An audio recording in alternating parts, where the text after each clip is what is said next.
Camden is considered the poorest city in America. It's also been called Murder City, USA. 5 guns.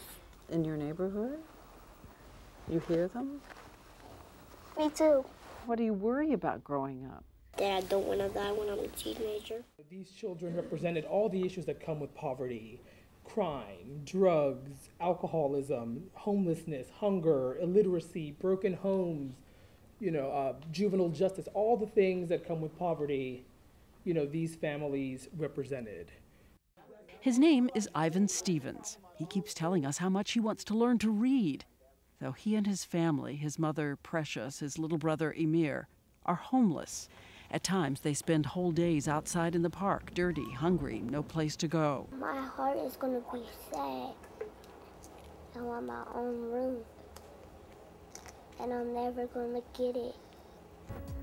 I want to go to school so bad. I want to read. We had such a tremendous response from our viewers. I mean, we had called it Waiting on the World to Change to be a call to action. And America really, really stepped up. Whether it was children sending in their bar mitzvah money or starting fundraisers in their own school to not only help Camden, but to help other impoverished communities in their own, state. If you don't think a whole life can change in an instant when someone helps, take a look. It was stunning. You emailed us, you called us, and most of all sent a tidal wave of generosity. Because of you, money was placed into a housing and education trust to make sure Ivan and his brother will have what they need to go to school. So how is it so many of these people have been left behind? We take you tonight to one of the poorest regions in the nation, where men and women die younger than other Americans, where there's a documented epidemic of drug addiction, cancer, toothlessness, alcoholism, depression. Dr. Edwin Smith of Barberville, Kentucky, who took $150,000 of his own money to convert a truck into a dental office for people who sometimes pull their own teeth with pliers. That stereotype rooted in a fact. According to the Centers for Disease Control, Central Appalachia is now #1 in the country for toothlessness. It's the diet, lack of dental care, and the dentists tell us something else. A huge consumption of Mountain Dew. We were told people put Mountain Dew in baby bottles and that children, 2-year-olds, have 12 cavities and a couple of baby teeth. The state of Kentucky had to pass a law, or passed a law, requiring, the same way how you have to require shots to go to school, they then required dental exams because they realized that this was an issue, that it was, yes, it's a stereotype, Kentucky bad teeth, but here's an issue and we really have to solve it. And Pepsi, after feeling bad, and donated money so that this dentist here could get a second van and be able to treat more children.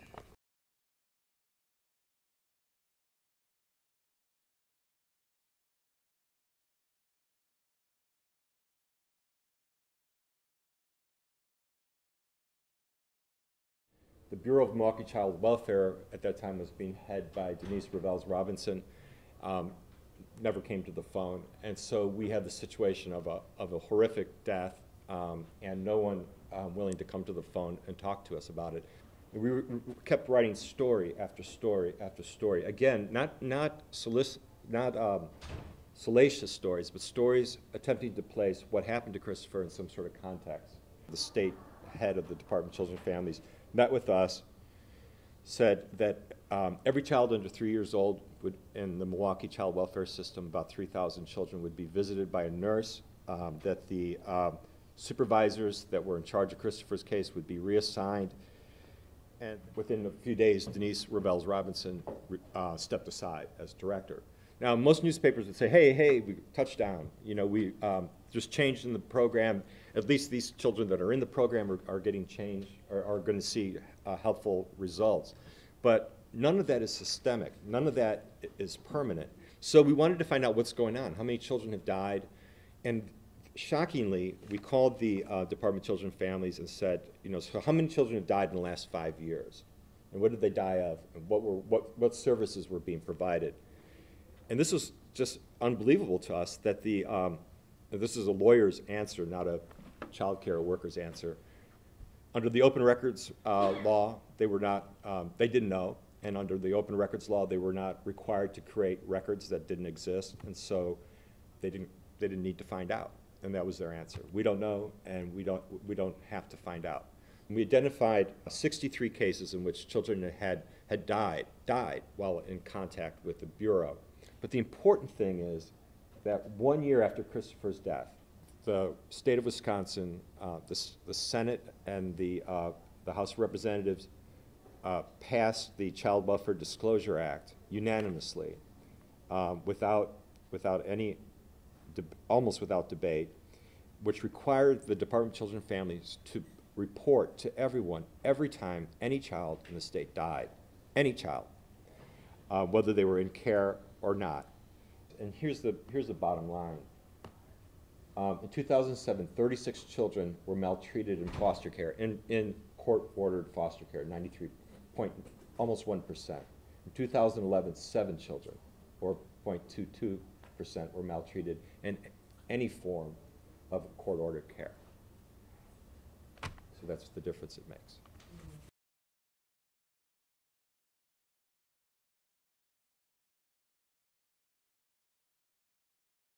I remember meeting the principal, and the principal took me on a tour of the building because he was just so disgusted because he couldn't get help from the central office. And he showed me like lockers that were rusted out and were unusable. He showed me many places in the building where rain was coming in, and you could see like how the plaster and the paint were peeling off. They had a problem with rodents in the building. They had a gymnasium that was not regulation size, so they couldn't play their home games there. They had a swimming pool that hadn't been used in decades, and it was just like a really horrible building. It's important to know like what the graduation rate is of the school system. It's important to know like how each individual school is doing. But the school system hadn't really done the longitudinal cohort study, which would require them to like follow a 9th grade class all the way to 12th grade, and to really track like how many of those students who started off in the 9th grade finished 4 years later, how many of them dropped out, how many of them transferred to other schools, kind of what's the outcome. Schools don't really do that kind of analysis.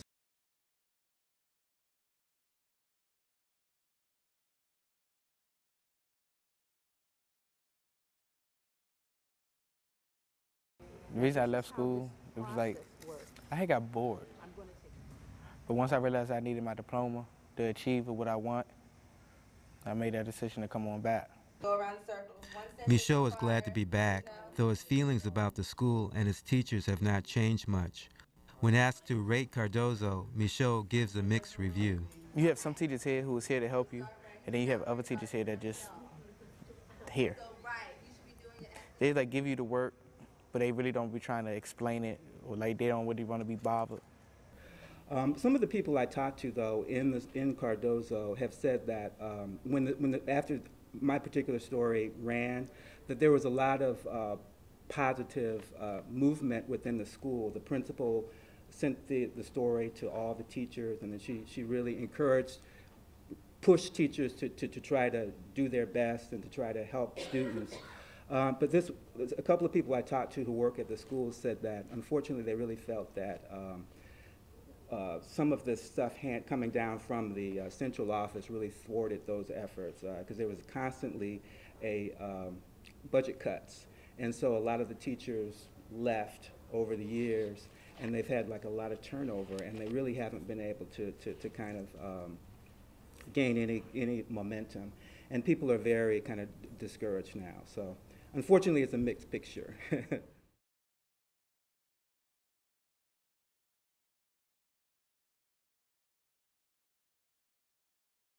Here's the scoop. Last spring, chaos collided with rage. I got into an argument with my mom. I refused to listen to her. I threw an ironing board and it hit her on her leg. My mom used a belt on me. Then she called the police, and there was no looking back. I ended up at Marion Hall with 19 other lost devils. I mean, the other young ladies at the home. And I'm thinking, wow, I'm only 13. I want to go home. It's not just my mom and me, it's the whole family. When we get angry, some of us hold it inside, and some of us throw things or break things or hit and curse. Mostly it's the yelling and hitting and the throwing that got me here. I felt like I was being heard, and I felt like it was a great opportunity for me because I didn't know who else to speak to about it.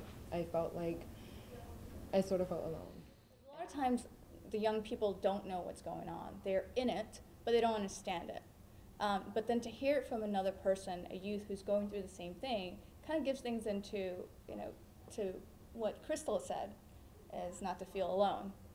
A lot of our stories are perspective stories, and they talk about issues, but then we don't necessarily do it in a most adult reporter type with a lot of data or things like that. It really comes from the young person and comes from what they're going through. So it becomes a personal narrative, and this is what they have access to. This is what they can tap into and understand. I feel like if I didn't do this story, I think I just would have continued life. I don't think I would have brought it up to anyone.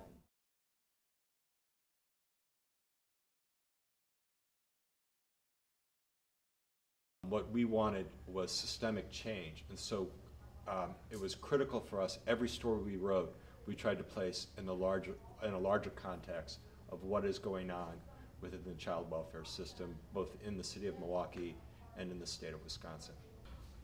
For us as journalists, we use individual stories because it's the best way to get people engaged in an issue. Because you can cite thousands of numbers, but until you have a face or 3 faces or 5, where people can kind of really understand, that's how they get invested. I think it really takes really both approaches. And that's what we were able to do with the project. We were able to really to present the data, and we were able to do policy analysis, but we're also able to talk about individual students and to tell their stories and to tell what the impact of all this dysfunction has on individual lives.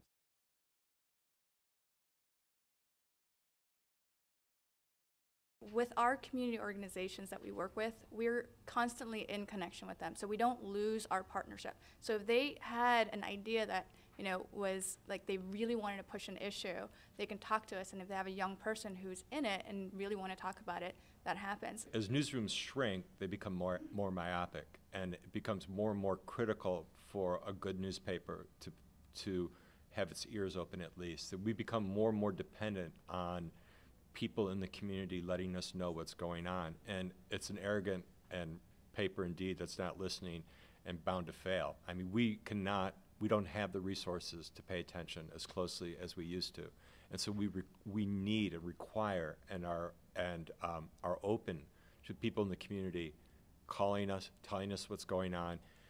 Advocacy organizations played a really huge role in the reporting for our project. Because there are some very strong education advocacy organizations in the DC area.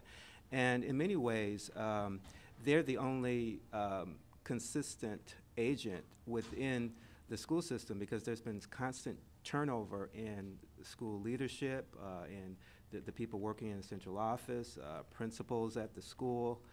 And there's some strong organizations that do the research, and they have the history, they have records, and they were really the ones who were able to point us in the right direction.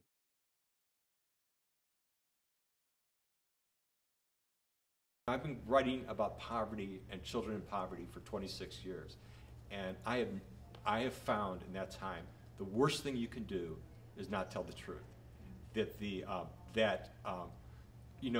However you feel about welfare reform, one of the worst things that happened, I think, and prior to welfare reform, is that so many people that were writing about people in poverty lied about how everyone that was on AFDC has to cheat to make ends meet. Nobody told that. They hid that from everyone, and so everyone had the impression that what people were living on AFDC was enough. It wasn't. They had to cheat. And so when TANF came in, the policies were unrealistic because journalists had failed to tell the truth. And people were, in Wisconsin, were expected to live on $525 a month. Ridiculous. And so I just think you have to tell the truth. And if you can't tell the truth, then you have to tell your editor that this story's not working. But a story that lies is a failure.